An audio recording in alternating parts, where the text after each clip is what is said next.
Greetings YouTube and welcome to the Blue Corner and to a Cardfight Vanguard deck profile, and this one is going to be an update to my avatar deck, Dragonic, Kaiser, Vermilion, and Crimson, the Revival Legion deck that we got from BTG02, although now it's been updated for BTG03 format. And I also wanted to profile this because I finally managed to finish upgrading this deck, so now everything that can be SP is SP. This means Vermilion, Crimson, Vanquisher, Voltage Horn, and Conquest here. So this is the shiniest of Narukami decks that I can possibly provide for you guys, and when set 5 comes out and we get more Narukami support, who knows what I can get here. I mean, Dragonic Vanquisher might actually become his own deck. Right now, though, he's just a backup Vanguard, but we'll get to him in a moment. But anyway, because I am playing Narukami, of course, let's go with the starter that I feel is now the best choice, and that is Lizard Soldier Saishin. So originally, I was running Spark Kid Dragoon, and for a very long time I said that Spark Kid Dragoon's boost to consistency was very, very important, far so than this. But now that we are in the current format, this has just become even better because killing starters is incredibly powerful. The best decks right now have some insane starters, looking at you, Judge Bao, and Saishin being able to pick those off before they're able to ride their phantoms is very good. It sets them back a fair bit when they can't use Judge Bao to get their sword breakers out of the deck and whatnot. So he's good for that. Killing Andre is good. Marios is pretty good too. Milas is pretty strong. And then there's like that Amon starter. Basically, this guy, in addition to Shatra, makes it so that your opponent will have some difficult decisions to make on whether or not how they want to go about your grade 2 turn, because if you do this and you happen to have a Shatra on the side, it's like, okay, well, I can't let this hit because he'll get a draw. But if I let this hit, he's going to kill my starter. What do? And that's ultimately the philosophy I've taken with this deck, is I want to have like as much versatility as I can. In addition, Saishin lets you cushion the blow of going first, because we are in stride format. Going second is incredibly overpowered. So you don't really want to go first unless you have to. However, because you're going first, you have a better chance of getting this off, and I'm running units that benefit from being played at any point in the game, not just when I'm on G-break. So Saishin is good for that as well. Him for the grade 3s. 4 Dragonic Kaiser Crimson, 2 Dragonic Kaiser Vermilion, and 2 Dragonic Vanquisher. Vanquisher is in as something to search off of Dragoon. Oh my god, I can't remember his name. Mighty Bolt Dragoon, there we go. Yeah, he's something you can search off of Mighty Bolt if you find yourself that you're going to be riding Vermilion, which you don't want to. You want to Legion with it. So you can search this guy, pitch Vermilion, or pitch a Draw Trigger if need be. And then you can ride this, use his Stride bonus skill, which is pretty okay. And then go into Crimson when you actually start planning on doing stuff. Because the deck's focus is always going to be get to Crimson, stride until you're at limit break, start using limit breaks, stride if you're unable to limit break, because really it's all about the G units for Narukami, with the exception of Big Bang Knuckle Buster. Most Narukami variants are playing out of their extra deck because Conquest Dragon is super good, and I'm looking forward to seeing what kind of upgrade we get with that. It's just basically been Conquest and Friends. Turbo's really good, don't get me wrong, but Conquest is what lets Brawlers really win its games. But yeah, these ratios have been fine for me. The only other notable thing is that sometimes Vermilion's limit break can be worth it if you can ride them first. Like if you're up against Aquaforce or something and they just like go a full board rush you, then you can at least ride this CB3, wipe the front. I mean, it's really costly, but it's still something there, especially since I'm running the limit break remover now. And Crimson's ability to Soul Blast to gain power is really powerful. Helps you avoid decking out, and helps you win against decks that can't Legion. And so you can grind a la how Kagero does with the cross, although not as efficiently, as you don't get the ability to search out your Legion or your mates on Legion, but it's fine. You don't really use the Legion looping that often. It's just when you want to like put more triggers back in.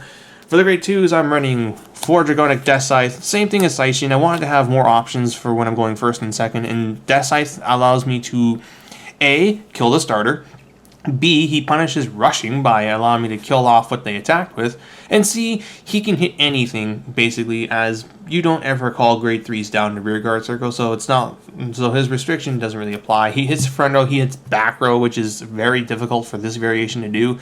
And he can also set a Conquest Dragon, as if they have a full board, you can just Death Scythe the front row, and then he can have Conquest kill the other one, and then you get the full push power. For Shatra, I don't need to explain him a whole lot. On hit draw, bind, he will get blocked most of the time. Stupid Conquest. And finally, 3 copies of Voltage Horn Dragon, who looks really nice as an SP. I mean, really cheap too, if I remember correctly. But yeah, he is the Amber clone, so when he attacks and is boosted, you get to CB1. Your opponent kills something and then it gets bound. Then for the grade 1s, getting ahead of myself here, 4 PGGs. As now that I'm running Death Scythe, I'm using way more Counterblast than I used to. Therefore, the unflipping becomes really helpful. And your matchup against the Cross is good anyway, so I don't really care about protect my rear guards against them. It's like, oh, okay, you can try and do your shenanigans, but now you're at risk of losing your Dragonic Overlord the ends to my bind skills, because that's what I'm going to try and do against them, is try and bind those Overlords. And once you get rid of all 3 of them, they lose. 4 Stride Enablers, 3 Phoenix, 2 copies of Piglama. Your GB1, when this attacks the Vanguard, it becomes an 11k attacker. Can only attack Vanguard, but that's irrelevant. I really like the idea of having basically 6 12k attackers, or 11k beat sticks. It makes your conquest pushes that much better, because sometimes, well, often not, Shatra will get killed by your opponent because they don't want you doing things with this guy. So then you can move the booster unit up behind him to the front and swing for 21 with conquest. And then finally, 1 copy of Egghelm Draco Kid. This is just something I'm trying out now so that I have access to Vermilion and Crimson's Limit Break early game, as it does suck that you have to be at 4 damage to use your main Vanguard skills. And this helps you get around that. But I don't want to have too many of these, so the 1-up should be fine for now. Then for the triggers, 4 Malevolent Djinn, and then I'm going 4-4, or rather I'm going 8-4-4 now. I've thought about going to 8 crits actually, 12 crits, because Narukami can do this now.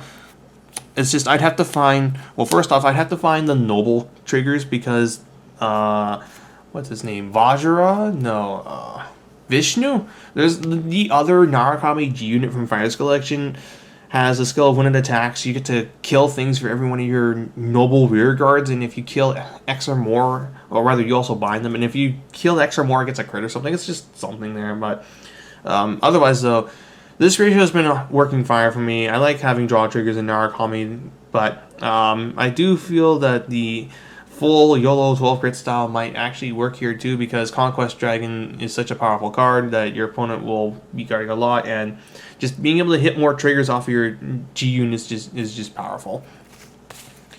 And Chakra does a pretty good job of getting drawing cards anyway, but I could be wrong in this. I will test it and get back to you guys on this, as 12 crit Narukami in general. Like, I might even go 12 crit Brawlers. Give that a shot. Why not? It's not like I have a whole lot else to lose other than just a little bit of consistency. And crit triggers are just incredibly powerful. But anyway, on to the G zone for Conquest Dragon. The card's stupid good. Amazing unit. I definitely say it's top 5 stride. Or if not top 5, then definitely top 10. Like, this thing, as one person said, with Conquest Dragon, anything is possible. It's kind of true. This guy just makes such big pushes. I mean, Sanctuary Guard Dragon is so good for a reason. Conquest Dragon is like Sanctuary Guard, except you only get to do it for 2 turns, but you get 2 full guard stages, and you have 21 attackers for it too. So you're hitting for basically the same guard bracket as Sanctuary Guard. But yeah, this guy will be your ace card for the foreseeable future, depending on what we see out of Set 5, though that might change. 4 copies of Zora's, and finally 1 copy of Blizza. So that's the deck itself. I hope you guys enjoyed this. I sure as hell enjoyed profiling this, and I enjoy playing it even more because, again, Narukami is my favorite clan, and Vermilion is my favorite card. Thus, we have my favorite deck here of all time. This is the Red Eyes for me. And I was originally going to make this a special video alongside a Red Eyes deck, but the Red Eyes deck is obviously taking some time to finish. So instead, we just get Vermilion by himself. As for what's coming up, I have Captain Cecilia ready to go, so expect a profile of that. And I have a Gear Chronicle deck profile too. I'll talk about that and all the fun shenanigans I've been doing with that. So, hope you guys enjoyed this. Until next time, this is Boost 9 jacking out.